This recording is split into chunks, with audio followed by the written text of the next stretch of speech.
Hi friends, welcome to our channel. இன்றைக்கி என்ன recipe நம்ம பார்க்க போகிறோம்னா காலிஃப்ளவர் 65. வாங்க எப்படி செய்யலான்னு பார்க்கலாம். தண்ணி நல்லா கொதிக்க வச்சுட்டு காலிஃப்ளவர் ஆட் பண்ணிவிட்டு 1 பிஞ்ச் சால்ட்டு, கொஞ்சமாக மஞ்சத்தூள் ஆட் பண்ணி காலிஃப்ளவர் நல்லா இந்த மாதிரி வேக வச்சு எடுத்துக்கங்க.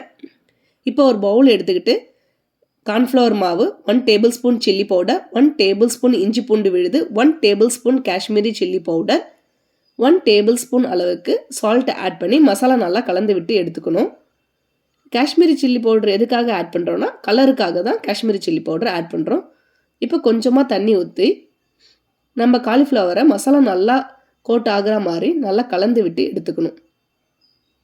இப்போது ஆயிலை ஹீட் பண்ணிவிட்டு இப்போ நம்ம கலந்து வச்சுருக்க காலிஃப்ளவரை 1 by 1 போட்டு நல்லா திருப்பி விட்டு நல்லா பொரிச்சு எடுத்துக்கணும். இந்த மாதிரி பண்ணும்போது உள்ளே வந்து சாஃப்டாகவும் வெளியில் கிறிஸ்பியாகவும் சாப்பிட்றதுக்கே சூப்பராக இருக்கும். ஸோ நல்லா திருப்பி விட்டு நல்லா பொன்னிறமாக பொரிச்சு எடுத்துக்கோங்க.